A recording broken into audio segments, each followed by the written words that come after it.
Tonight, it's our first dealer's choice where the three of us have each chosen an episode of Star Trek to discuss.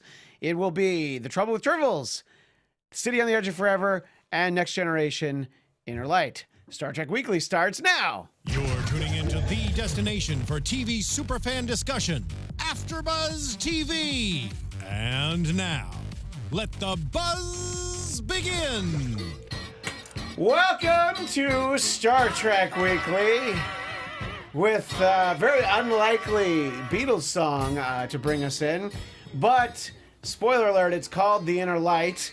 And the episode of Next Generation we're going to talk about is called The Inner Light. And Frank, did you know that Ron Moore, who did not write that episode, but he always wanted his episodes to have obscure Beatles titles. And so he actually got the title of the episode to be called that. He wanted to call a different episode Revolution, but they'd had one called Evolution, so they couldn't do it. So this was like something that he was focused on. So anyway, I was reading that and I was like, oh, right, that's what the song should be. But anyway, welcome. I'm Christian Bladt at Christian DMZ. And joined as always by Kari Lane. Where can people find you? Yeah, you guys can find me online at Kari D Lane. That's Karidlane. And I know the answer, but just for the sake of the show, I'll pretend I don't. Hey, Frank, where can people find you? Oh, you can find me on Twitter and Instagram at HappyGoJackie. So what have you guys been up to the last week? Oh, I'm not creating new life. Or new civilizations, perhaps. Yes. That's true. I either, for those that aren't in the know, either I had my wife give birth to our second son, a daughter named Lucy, or I was just passed out on the bridge for 20 minutes and I lived an entire life where my wife had our second son. I don't know which one of those actually happened. I did learn how to play the flute, so I feel like maybe I don't have a daughter. We'll share their stories. Yeah, somebody has to. Yes. Oh, wow. Anyway, yes, so I have two kids now. My little daughter named Lucy. My wife said no to Uhura. She said no to Kirk. Aww. Spock. Bones was a contender, but ultimately we went with Lucy. So anyway, yes, very exciting, a little sleep deprived, but it's great to be here with everybody on the show. You didn't even try 7 or 9?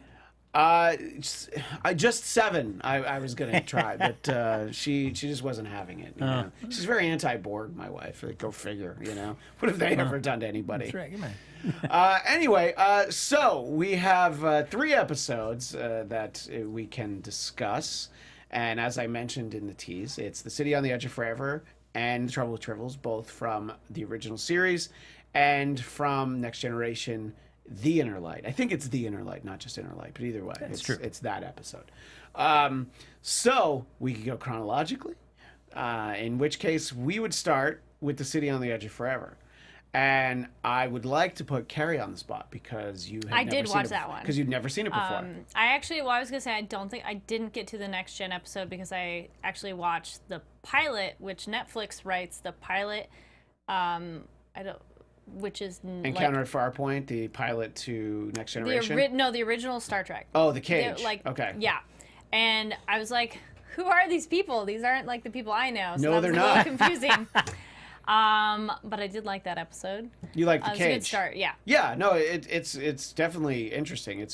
It makes you wonder what that series would have been. But I heard that it didn't actually air until the 80s, though it was filmed before. So it's interesting that that's like the pilot via Netflix. So it's a pilot that didn't air. Yeah. But they used footage from it for a 2-part episode in the first season called The Menagerie. At one point, there was a home video release of The Cage before. So some of the footage that wasn't used in Menagerie, at that point, all they could find was black and white footage. So it switched from color to black and white for those scenes. And that's the first time I saw it in its entirety as The Cage. And then eventually somebody looked, a little bit deeper in a vault and was like, oh, no, we have the color prints. Did you know a funny thing with the colored green girl? What they had some issues with the color. The green girl? Yeah. So they filmed it. She has green makeup on. Sure. They sent it off. And the people who were editing felt that was an error, and so they went through and color corrected her to Caucasian and sent it back. And so then they're like, wow, that green makeup test didn't work. So they do it again, different shade of green, send it, and again they send it back. And they've gone through and color corrected her, thinking that's an error on the filming part, she should be a different, a normal human color. And then finally they get around to, no, she's supposed to be green. I'm like, this would have been solved by an easy phone call. This seems like a great Twilight Zone episode. You know, something about that person. You know, it'd be like some comment on racial tensions where you would, you know, color correct, I'm using air quotes, you know, a person of a different race. So I thought that was interesting. It is very interesting. And it is an interesting place to start because it's not, like you said, it's not what people think about when they think of Star Trek. Good old Captain Pike. Then, then I did watch another one because then I watched the regular first episode, which is the... Well, the Man Trap is the first broadcast, but not in production order. So it's so that's what. There's a lot that goes into it. But what did you think of that one? I like that one too. So then it was like, oh, this is the people, and it's interesting too because like for people who did not watch Star Trek from the beginning, I'm like, okay, Kirk's actually pretty cute because like older Kirk is okay. He's okay looking. He's okay. I mean, he's just handsome. He's an older gent. Yeah, you're like, he's fine. Yeah. But like young Kirk, you go. Oh, okay. This is why, like, I get why you're like, you know, now you especially when he's in a battle and he gets his shirt a little ripped open. You're like, just a little bit. Yeah, and he's like, you get it in the vibe, and then I thought Spock is very actually facially animated. Like I thought he was going to be more stoic, but he has so many good like eyebrow raises and looks at Kirk, which are hilarious. I feel like he invented the eyebrow raise. And I'm like, he doesn't even have a full eyebrow, but he's still like, So that's really funny. And then something I did notice. So never mind, I watched the pilot, that one, and then I did watch the other ones.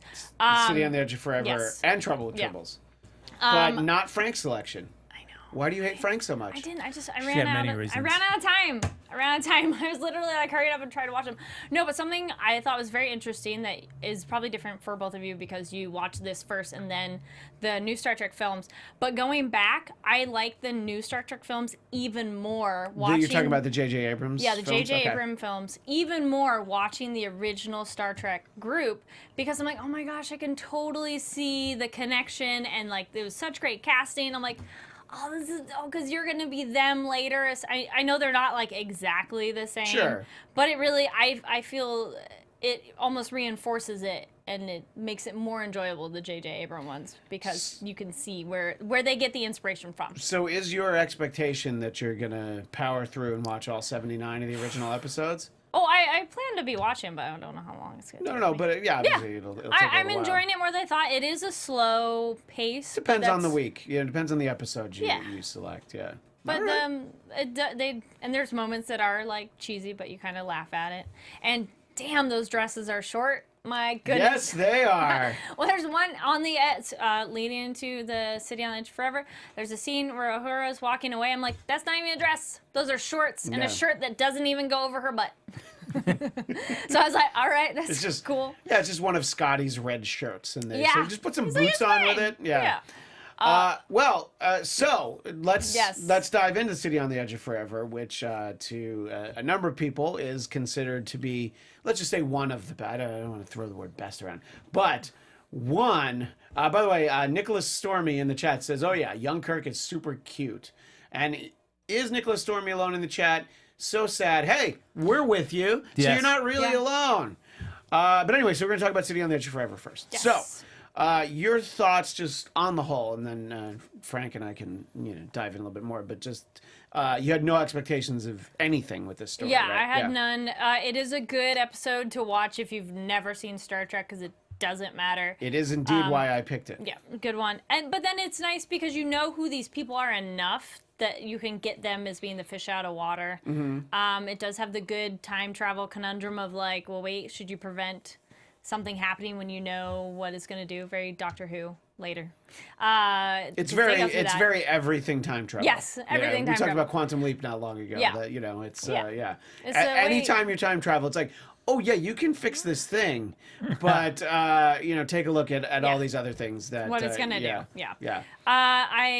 Something in general with Star Trek is their close-ups. They have so many close-ups on reactions all the time. I think that's more of like a '60s television thing. I think so too. It's especially like the act break is like Spock with the raised eyebrow and like. Yeah, but there's moments too where like it's a conversation and they look at like everybody's face to get the reaction. It's kind of comedic. But no, I really like the I'm blanking her name. The actress who's Kirk's love interest that he actually falls in love with. He doesn't want to just hook up with her. Ellie. For a change, yes. Yeah. What I forget what that actress's name is, but Oh, I liked Joan her. Collins? Yeah, there we go. Yeah. Oh, I'm sorry. Good old Yeah. Edith Keller. Edith Keller. Yeah. Yeah, Edith. There we go. Yeah. I was like Ellie. And Joan Collins, like, just stunning at this point in her Yeah, life. she's she looks great. She's adorable. I think her character's really fun, and watching Kirk fall in love with her is fun too. And then like having to decide what to do about it, it's like, oh. Yeah, exactly. Just deciding like, oh, you're gonna have to let her die. Yeah. Spoiler alert. You know. Yeah, that's all right. That episode aired more than 40 years ago. So yeah, I think that it works so well because it's on the surface seems like what's a simple story. It's a little time travel thing. It's like, oh, you're just running into some people. You gotta get back through. Yeah. You gotta get back to where you belong. And all of that. But and it takes on such a grandiose thing because of the emotional impact it has to Kirk. And, one of the things that I'll talk about when we get to our Next Generation episode is just sort of some of the emotions beneath the surface. But then when you see this, you forget that the original series is certainly able to address that. It wasn't always just a, space cowboy show, Well, when they come back, they're kind of like, wait, what happened? Or like, how are things going? And you could just see the weight of it on the three that have come back through that portal. Yeah, no, definitely. And, any time that I see this, I'm always reminded of just sort of a kind of delightful performance by DeForest Kelley as McCoy, just because he's, it's like, no, you're like crazy overdosed. So go ahead. Yeah. Bigger. Oh, yeah. It's like, no, bigger. We want more. keep going. So I always love that. But yeah, and it's, I don't know. I mean, it for me, it's funny that I mentioned the Twilight Zone. It sort of has like a Twilight Zone feel to it, where it's like, yeah, sure, you meet this person, you love her, great, but she like has to die. Not just like, well, if she doesn't die, then there's never gonna be. I can't think of like a minor thing, but the monkeys will never be on TV. Okay, we can live with that. No, I couldn't. Well, I mean, I couldn't, but dude, Kirk would probably be like, it will be all right. I was a little more crude though. I'm like, oh, maybe they can at least hook up before she dies. Like if he knows that, I'm like, okay, you could have a quick little thing, but I'm like, nope, this isn't quite his like. It's not just a little variation yeah. on hit it and quit it, hit it and kill it. Yeah, but no, I don't think that's the way that it's not Kirk how operates. he saw it. No, Not it's in not this episode. Not at least not here. Frank, so getting to dive back into this story, did anything new or anything strike you this time around?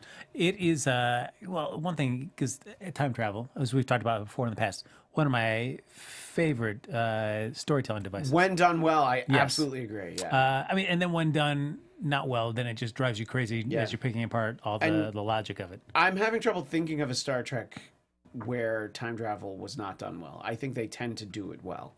Yeah, I mean, Star Trek 4 being one of my favorite films in this series. Yeah. And this one, I thought, like, it sets up the Guardian Forever. Yeah. So cool. And I always felt like, other than the episode of the animated series, never seen again in live action. And there are, as we mentioned, there's like 750 episodes. At no point could anybody end up like using this device again. It's so cool. Yeah. It's, I mean, it was used. Peter And David used dangerous. it. I thought they were going to destroy it actually at the end. Like this is too dangerous to have around. You would think that, but I guess that in some way it's also kind of violates the Prime Directive. Yeah. Sorry, what were we going to say? Peter David uses it in one of his Imzadi books, and that's how. Peter David does. Yes. Oh, wow. Takes place in the future, and see how he will travel back to like the present of the next generation to help prevent something that's happening, which is cool. Yeah, that's very cool. But so it was cool, and then as we've talked a little bit off camera as well too, just the checkered past of it leading into it with Harlan Ellison writing it, changing some of the stuff that he had, like Scotty being a drug pushing drugs. Yeah. In one version of the script. And just character, they sort of streamline the story, and somebody else. That's what it is like Bones. The whole Bones storyline, it's someone else. And there's neither Frank nor I have read it, but there is actually a comic book series that takes Harlan Ellison, who, for those who don't know, one of the preeminent science fiction writers of the 20th century, and he sat down and wrote a Star Trek script. And then when it aired, he hated it because they changed it so much. So his original script has been done as a comic book, and sort of this whole exercise reminded me, like, I really want to read that. I just want to see, because I've read sort of point by point some of the things that he did that were changed, and it's very different. It's not very episodic television as far as I'm concerned, at least a few of the things. But it's interesting that he hated it so much, and yet it's considered at least among the best episodes in the series. I feel It's like anytime you do award-winning, too. Yeah, if you do a retrospective of the original series, you're going to see that shot of Kirk and Bones, right across the street as Bones is being stopped. And I think I've seen sort of all sorts of little, not montages, but specials about science fiction. That is always in there because it makes the point that so fundamentally, all time travel in science fiction revolves around. By the way, Nicholas Stormy has a great suggestion for a future episode. Speaking of the Prime Directive, you could do a whole episode on how they routinely ignore it. And we could really go through times they ignored the Prime Directive. Yes. It just is most times that it was encountered. It's great, and I think that City on the Edge of Forever is the episode where your friend who is predisposed to maybe like Star Trek, maybe like Kari said, saw the movies, whether they be the original cast films or the J.J. Abrams films, just like, if you're gonna think about watching the series, this is because I have a list of about 10 episodes that I'll give people. I'm like, if you think you might want to watch it, watch these 10, and it's always in there. It's usually the first one. And you just really get a feel for at least what the show is, even though they're actually not on the ship all that much. But so it's always good to see, and of course, anytime that you can have Kirk and Spock, dressed in civilian clothes or whatever, which is another reason. Well, the piece of the action, they're dressed very very stunningly. Which is also on my list of 10, by the way. But for me, as I said last week, we'll move on to our second episode. It's just always has been, and I was definitely biased in this way because it was my mother's favorite. And as I've talked about before on the show, as soon as we bought a VCR, we got a VCR for Christmas 1984. Yes, I remember. And every night at midnight, Channel 11 in New York would show Star Trek reruns. So my mom recorded 5 nights a week. And she just kept going until we got The Trouble with Tribbles. And it took a lot more than 79 days because, the power went out. Oh, it wasn't set right. Oh, the tape wasn't in. Oh, they showed the same one that they showed a month ago. So they didn't follow any kind of... so it took forever to get it. And then we actually got it. It was like, oh, wow, this is great. And, as someone who, look, I love sci-fi, but I always loved comedy, especially growing up, I mean, it's such a funny episode. And when Star Trek does comedy well, it's great. Reference again to Star Trek IV: The Voyage Home. When it's not done well, it's very difficult to sit through Star Trek V, Scotty, the slapstick humor. It's just, you're better than that. Even the row your boat? Even that, There's most of it, the marshmallow. There's just even watching it the first time I watched it, I was like, why are you saying it like that? It's so weird to me. It's just not entertaining. Yeah. So skip Star Trek V. That's what we're trying to tell you. And whatever point in the future where we as a society decide like we're gonna stop calling it marshmallows and then be called marshmallows. Let's go in the future to stop that from happening. So there's a lot of things that are great about The Trouble with Tribbles, the episode, but I want to also start with Kari again because this would be the first time you saw it. Yeah, actually, one of the things that really struck me were the Klingons. I'm like, wait, what? That's it? Well, and now you understand what we were talking about on literally the first episode of this show. Yeah. Star Trek Weekly. Just like, okay, so they look like that in Star Trek Discovery, but then 10 years later, everybody's like, yeah, these are Klingons. Yeah, they just look like normal people. Yeah. They have exactly. nothing about them that's different. Even the facial hair, you're like, eh. Though some of them, it's a bad stick-on one, but that's okay. Some of it is very bad. And but like nothing about them. Like at least Spock, that has the ears and the eyebrows different. I felt with the Klingons, they could have done something a little bit more. Like they felt like either, I don't know, give them a unibrow or like sharper cheekbones or something. It just felt so like... Right, and there are aliens that are well done on the original series. And the Klingons, it's almost like they're not from another planet. No. They're like from Central America or something. You Yeah, know, they're just another They're just from country. further south somewhere, you know. Yeah. It's a group of Guatemalans. And on well, the I space also was like, they're station. very white. I thought Klingons Yes. were more brown. Well, yeah, those are your Michael Dorn, Commander Worf. Yeah, no, it is a good That point, was and weird. and it's very striking for people familiar with the movies and the later series. Yeah, to and- see these Klingons, Yeah. When you first see as them too, Patty Duke's father calls them. Yeah. the first, like the leader one who was talking, I Yes. was like, he's actually really charming. I like him, and like he's funny. But then the other ones were all like mean and grumpy. So I'm like, okay, well, one of them was not bad. Yeah. Someone was saying no, these guys are they just had beards, like they weren't, Mostly just beards. Yeah. or at least in this episode, there's nothing. It didn't look like their makeup was weird, though. I do think Spock has weird skin tone color. In this episode. No, in general. Oh, in general, In all the okay. episodes I've been watching, I don't like the complexion or whatever the lighting is doing to Spock's makeup. I don't like it. And then there's weird eyeshadow on a lot of men. Yes, that's true. I was like, why does Sulu have eyeshadow? well, And why I mean, do you does... really need an answer to that? Well, no, everybody, it's just, it looks weird. No, it does. And the interesting thing to think about is, especially in the case of my mother, who was in high school when the original series was on, is most people were watching it in black and white. So just imagine accent what it looked stuff. like. I think that helps it look, and I'm using the air quotes, alien, is to have sort of the eyeshadow and things like that. In navy blue. It Yeah. just looks like a little girl who got into her mom's makeup kit. It just doesn't work. Anyways, no, but the more Tribbles, it's fun and a little more quirky, and I just like that they're little puff things that some of them move, some don't, and like how they hold it is like there's no weight in it, and they're like, yeah, here you go, and toss it. There are 7 or 8 moments in the show, in this episode, that I like to isolate as, oh, that's my favorite. No, that's my favorite. But my definite favorite is when Kirk's there and they open the compartment over his head and they just keep falling down because he's Shatner is legitimately getting pissed because props guys are throwing more and more tribbles and he's not expecting them and they're hitting him in the head and you can tell they're having fun with it because maybe he wasn't that popular on the set. And this is like the second season, I think. Yeah, it's the middle of the second season. And already they were just like, we're just gonna hit him as hard as we can.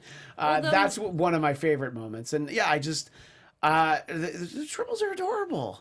You know? Well, just like Spock says, they have an effect on people, and then on humans, he's like, I'm not being affected. Yeah. And everyone looks at him, and that was really funny, too. And he's like, okay, never mind, take it. Yeah, exactly. Yeah. Well, with Frank. Trial and Tribulations, we had this Deep Space Nine episode. It's always nice to see kind of those alternate takes on there. So you see that it's the Deep Space Nine crew throwing the Tribbles down the hatch. yeah, that's that right. Keep ending up on Kirk. Which Yeah. I was like, oh, that's a nice little funny little ad from that series. Yeah, which I did not have the time to watch. Originally, when we talked about this, last week, I had no idea that I was going to exponentially add to the size of my family. I wanted to watch that. I wanted to watch More Tribbles, More Troubles, the animated series episode, and I didn't watch any of those. But I watched these, so, I at least got those in. Yeah. Only because on this very iPad in front of me, these are all on Netflix, because I certainly wasn't going to be able to watch them on the TV.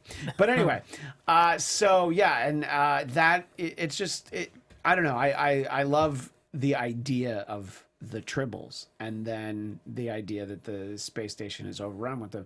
I'm a huge fan of Cyrano Jones, who is the con man, who of course is peddling the Tribbles. And again, someone who could have shown up more than once, and he did show up in the aforementioned More Tribbles, More Troubles, the animated series episode. But for me, he was right up there with Harry Mudd, and you don't hear him mentioned nearly enough. And he's just funny. It's a very like old style kind of humor, which is very fitting in probably 1967.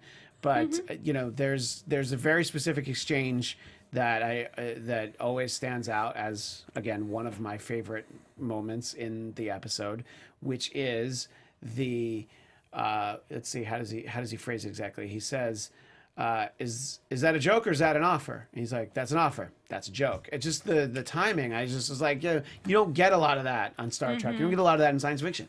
And so just to have this presence, someone who's legitimately so funny. So The real question will be, who will play Cyrano Jones on Star Trek Discovery? Yeah, someone else from The Office, maybe. The guy who played Toby on The Office, perhaps. I don't think so, actually. Yeah, we can't get Steve Carell. He can't come in. I don't know that he's. I don't think that they can match his rate right now. What if he's a big Star Trek fan? He could be. That's Just wants true. to do it for the love of it. But anyway, so Frank, getting to revisit the Tribbles. It's always interesting because I think of, my first go-to is more of a contemporary show, but like the X-Files, where either was very much a procedural of the week or was a mythology episode, but then every so often they throw in that kind of a ringer episode, the one like I forget, like Darren Morgan writing it. Oh yeah, right, absolutely. Where you get that really sense of humor, that skewed look at the X-Files. You kind of start poking fun, but with still maintaining the integrity. The one where they have like a TV show made about them. Or Jose Chung from Outer Space. That one is always a good one too. Those episodes that are funny and entertaining, but still keep the universe and the integrity of the show intact. And so, like going back to watch this again, it's like, oh yeah, it's just like this came, I guess 30 years ahead of it. But still, the idea like, hey, you can take this science fiction show, but inject humor into it, and not interrupt the integrity of the show. Kind of the interesting thing about the two original series episodes that we're talking about, City at the Edge of Forever and Trouble with Tribbles, very different feelings across the board, but they're both great episodes. And that it's impressive that at that point on network television, you were able to kind of have those kinds of, diverse, that there wasn't the expectations like, every week it kind of has to be like this, and you're just getting some, great storytelling. Yeah, because it's not like Bonanza at the time where it's like, all right, guys, Bonanza writers, this one's got to be a super hilarious episode, and like this one's like going to be like a really, and it's like watching these wild swings and the types of stories. No, Bonanza was like, pretty straightforward to the types of stories you were getting. And hey, they rode that train for 20 years. Yeah. So, you can't go wrong. And so, so anyway, Frank, I wanted to sort of, anything in particular that, watching it, you're just like, oh, these are the things that I like. Anything you don't like, because I forgot to ask that for the previous episode. Yeah. Well, I mean, one, it's just like, I'll take these Klingons over what we're getting in Discovery. Just give me these down home. Can they get like a hybrid in between the two? Like, I just want them to look a little bit like not exactly like a human. And I understand that most sci-fi, we do go the lazy route that the aliens are very human-like, and we just change some things about them, which I'm like, okay, fine, that's probably the most easy thing of just have a they're just like, oh, you look exactly like a person, but you have two hearts. There you go. Yeah, you're like, okay, whatever. So I would have wanted some sort of like either skin tone is a totally unnatural color. I like the more 90s where they have like the bumpy forehead thing, be like, all right, cool, that's different. Or where the hairline is, like just something visually different, because otherwise you're just like, so they're space pirates. They have very flamboyant clothing. Like, that's about it. Very flamboyant clothing. I think it's always a slippery slope when you're going back into a episode or into a series that has been around and trying to justify, at least in universe wise, why certain things look the way that they are. Right, because it's not their fault. It's everything that followed after the fact. What's that? Wasn't there something that like Klingons do? There's just like weird genetic engineering and stuff that happens to them. That's why they so drastically explained it, I think, on Enterprise, and the whole idea was basically that they engineered some Klingons to look a little bit more humanoid, I think, to be able to blend in a little bit better. It's not a great explanation, but at least it is one, you know. I mean, and it's like, I feel like maybe when they're actually producing the series, that episode originally, the budgets that they were working with, they don't have enough time to do like fancy prosthetics or anything like that. No, so they think about how much money they spent on Tribbles. Yeah. So, I mean, that's, they had to do the best that they can. And now it's like, later writers like, let's see, how can we justify this stuff? Color their hair like an unnatural color? Like, give them an anime blue wig or something, just something so it doesn't look... And then the problem is, like, when you look people. at, like, the Andorrans, they're blue, they've got antenna. It's like, great, how about just a little bit of that? Yeah. Just something. Or even, like, you do a little bit of color, like, again, like blue or pink or, just something unnatural on their skin tone. Yeah. Well, Nicholas points out Worf was very uncomfortable about any Klingon appearance questions. Yes, that was something that I referenced on this show, was that I kind of liked that was the way they addressed it at that time. Yeah, actually, it's in that Deep Space Nine episode. And it's just like, those are Klingons, and he just said, we don't discuss it with outsiders. Yeah. It's like ashamed that they had Klingons that looked like that. Yeah. Just always like, guys, we really don't know the answer. Let's just have, or just Like lift up that rug. One of the Flush other great things about the episode is I can't think of a better Chekhov episode than this, and it's because he has so Chekhov many is so great funny. jokes. Yes. And they started to realize like, oh, he kind of looks like Davy Jones from the Monkees. He's kind of cute. Let's get him out there. And I just loved that he thought that everything was Russian. It was invented by a little old lady from Leningrad. I just love all of that, and I don't think we ever see it ever again from him. Anything approaching that. Maybe it's a shore leave, Yeah, like, he's all business the rest of the time, but I just like sort of the joke running through it. And then one of my other favorite moments from this episode is when Scotty's explaining to Kirk how the fight started. And he's going through all the things, and he's like, well, they said this about you. And he's like, oh, so that's when the fight started. No, sir. I think that, you're a grown man. That's not going to bother you. He's like, no. And then I love this. Well, there's the ship. They insulted the ship. And then I think even Kirk gets that. And just the idea that Scotty's like, great, I can catch up on my technical journals. He's like, this is my real vacation now. Like I'm actually in my quarters catching up on my technical journals. I even like the joke with McCoy, and they're like, how did the Tribbles like? He's like, I don't know yet. Yeah. And, like, I'm not sure. I had one, and then there's more. And yeah. Like, those jokes were funny, too. Or he's like, yeah, I'm going to... Very, very risque for 1967, by the way. It's, yeah. And... I don't know. There's some, like, I think it was, the men something. When, the man trap? Yeah, the man trap. What woman's walking away, and two guys are like, yeah, we'll look a piece of that. And kind of, like, just very... If she had heard it, but it's so entertaining to watch now. Like, oh yeah, that's right. what But I it's would at expect. a time when people were uncomfortable with the word pregnant, and leering at women was just considered, That's what the they did. national pastime. There's always one. It's not a flaw with the episode, but when you stop to think about it, What's the when they flaw? talk about getting all the Tribbles off the ship, Yeah. and they're like, oh, you didn't put them out in space. No, that's heartless. I sent them over to the Klingon ship. What do you think the Klingons did with them? Sent them out into space. Or Ate 'em. just murdered them or ate them, or Yeah. yeah. So it's not like you sent them to the San Diego Zoo. It's just as bad. It was like in Humans. You left someone in there with food. Doesn't mean you really killed them, but you essentially did. But in Humans, really, it's certainly not the time or place to talk about the giant teleporting dog and how I was able to overlook everything because of how much I liked it. For those who don't know, Kari and I do Marvel TV Weekly Monday nights tomorrow night. Anyway, so we could talk about these episodes forever, but I do want to dive into The Next Generation, The Inner Light, which Kari did not watch. I didn't watch, but real quick before that, Oh, yeah. a show that I am part of, that if you guys don't know is already back, is History Vikings. It is so awesome. We had our premiere. The premiere was last Wednesday, so tune in for AfterBuzz. We do it at 8 p.m. and Pacific Standard Time, but you can watch it yourself so you can be up to date on history. The thing about it awesome is Jonathan Rhys-Meyers is pretty crazy in it. He's a Bishop Hammond. There's going to be 10 episodes, so the first episode already aired. It was a nice 2-hour premiere. And it is a critically acclaimed series from the creator and sole writer Michael Hirst, the Academy Award-winning film Elizabeth, and Emmy and Golden Globe nominated series, The Tudors. And so the big thing this season is who will rise. So pretty much who is going to take control of the throne, especially over in Connecticut, like who's going to be in charge. The other thing too is, it is at 9/8 Central. That was the premiere. And what else?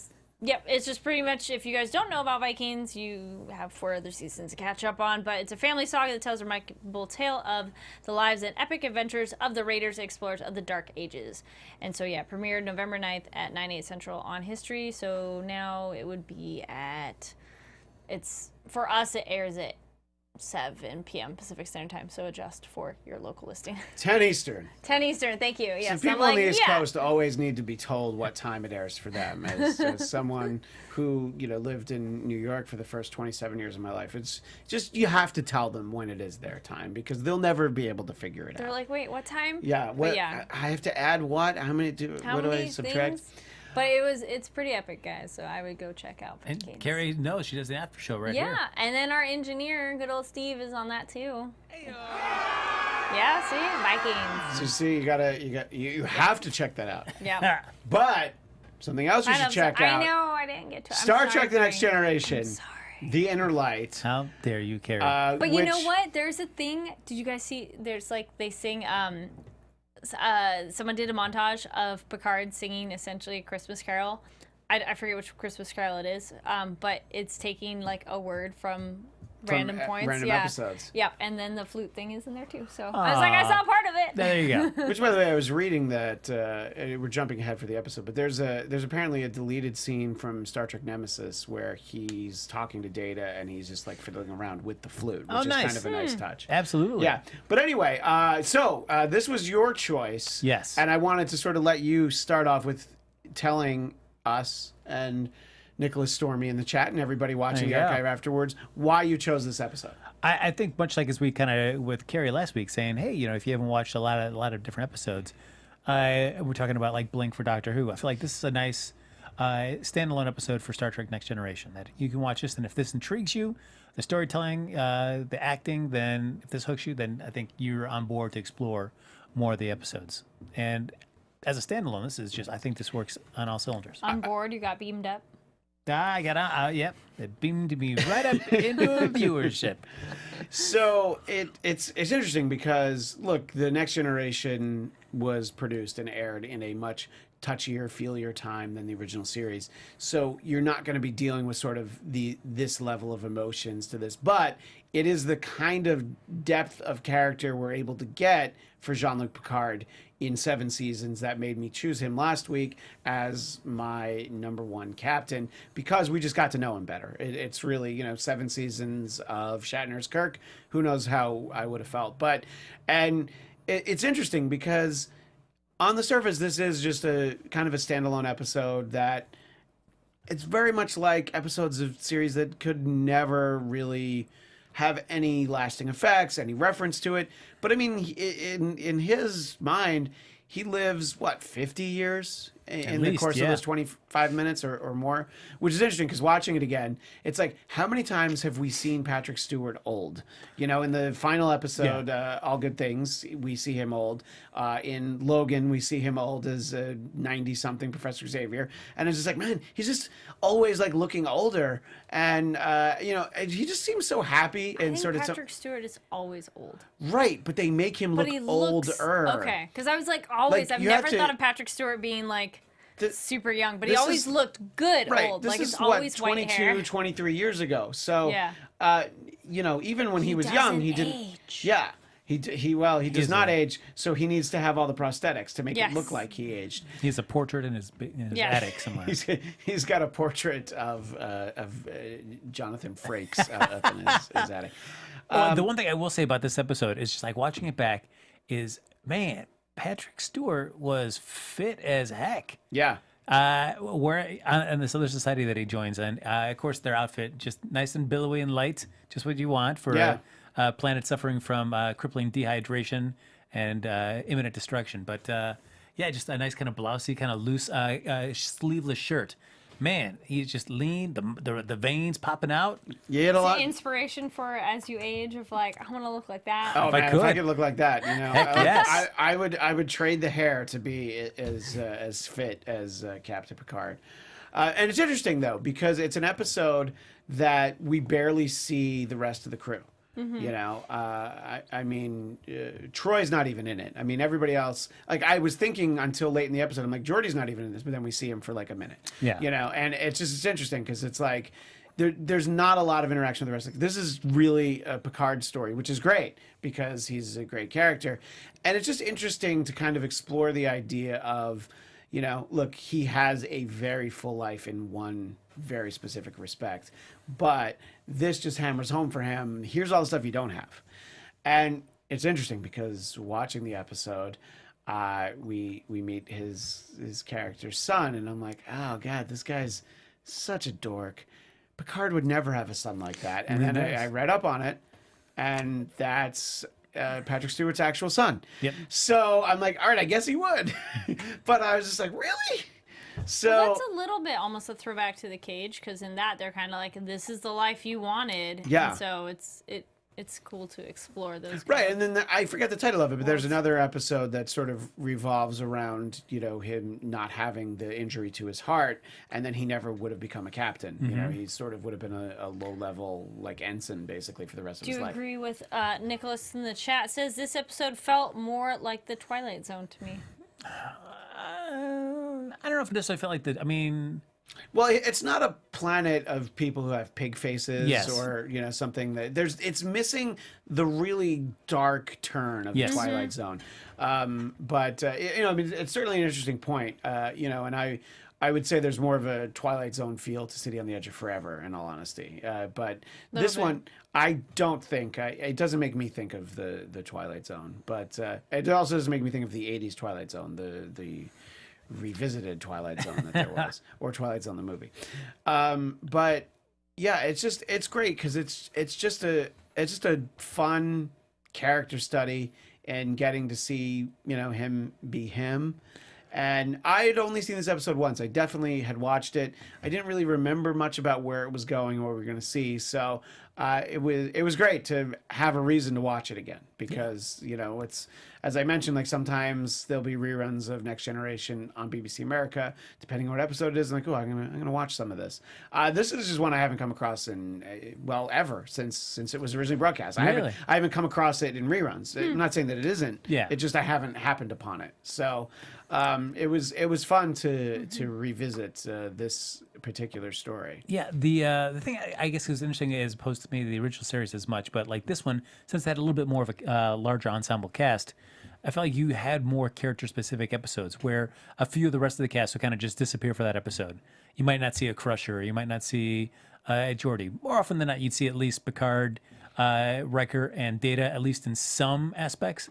But I feel like the rest of the cast could kind of, you know, fade in and out as Yeah, story there's dictated. definitely plenty of episodes, you know, where you wouldn't necessarily have time for Geordi, or like you said, Crusher, or Wesley Crusher, by the way. No, yeah. Kind of random question, but tied in for both of you, since you've seen so many of the episodes or all the episodes. What would draw you to? What would draw you to, and do you often watch reruns? Like if it's on, are you just like, oh yeah, hey, I've seen this, like familiarity, or like, is there, I've already seen this, I don't care to watch it? No, it would depend. For me, there are some holodeck episodes that I like. The Dixon Hill private detective episodes, Borg episodes. We can do a whole show about it, how much I hate Q. I think the actor is great. I hate the concept of Q, because Q is magic, and Star Trek doesn't have magic. But anyway, that's a story for another time. So, but especially Best of Both Worlds, either of those parts I would certainly watch. The episode Chain of Command. There's a few like big cornerstone moments of the show. Anything in the first season, if Riker doesn't have the beard, I'm going to flip past it. I just know I'm not going to enjoy it. Time Zero? Yeah, well, I guess in general though, I'm just gonna skip it. You know, is Tasha Yar there? Does Riker have no beard? You know, is Worf inexplicably the science officer? You know, so yeah, but your answer to that question? Yeah, no, I feel like right now watching it is more a nostalgia factor. So pretty much if I came across an episode, I will at least check it out for a while. And then if it's an episode that really resonated with me when I first watch it, then I'll probably watch it the whole way through. But if it's one that I really didn't care that much about, I might watch it for a few minutes and go like, oh man, whoa, geez, that's really aged poorly. Or that's, oh wow, okay, that actually holds up a little bit better. You know, and then I'll just move on. The interesting thing about this episode too is as Picard stays in this other life, or I mean, he's living this other life, he just lets his hair go. I know there's some bad wig work though. There is. I like the concept of it, that he just kind of lets it go, like a, you know, well, Bernie Sanders, for lack of someone else that I could think of. And yeah, and at some point you're just like, they're just like sticking like cotton and stringing it out or something. You know, it's yeah.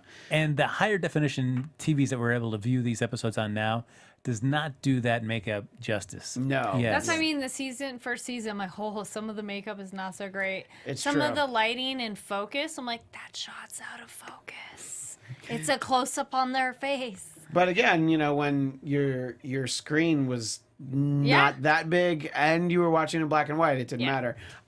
Less of an excuse for Next Generation. But you know, it's that's the interesting thing about when it comes to high def and makeup. I remember in the late '90s when I was a page at NBC in New York, they trotted in the high def cameras to a dress rehearsal for Saturday Night Live just to see what it looked like, and all the makeup they used for everything, you could see all the seams, you could see everything, and they're like, oh, so we're gonna have to up our game for high def.